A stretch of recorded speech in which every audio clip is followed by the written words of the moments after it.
Sebab itu ada satu kajian pernah dibuat. Kita akan menghadapi krisis on a global scale 2026. Next year kita akan menghadapi krisis peringkat global. Pertama, extreme weather. Yang kedua, AI generated misinformation and disinformation.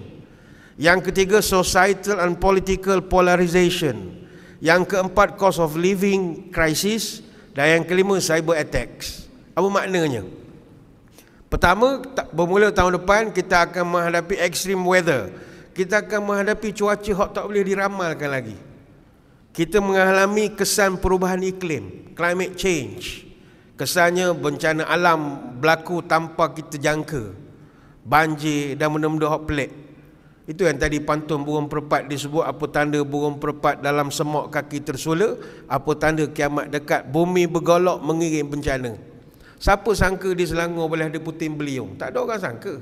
Siapa sangka di Johor boleh ada gempa bumi? Dulu kita mengaji geografi kan, kita kan selamat daripada lingkaran benda tu semua. Gunung berapi lah pula, macam-macam benda hot tak dijangka. Dan cuaca negara kita akan makin panas pada akan datang. Ni TMB suka lah, tapi benda ni suka sangat dia. Biar panas tak apa Ustaz, meniaga tak apa, rezeki masing-masing. Sebenarnya Malaysia akan mengalami kenaikan suhu antara 0.6 darjah Celsius sampai 9 darjah Celsius pada tahun 2030. Dan kenaikan suhu antara 1.2 darjah Celsius sampai 1.6 darjah Celsius bermula tahun 2050. Erti kau panas.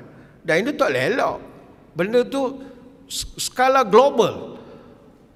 Masalah iceberg cair, Arktik, Antartika dan macam-macam benda bukan kuasa kita.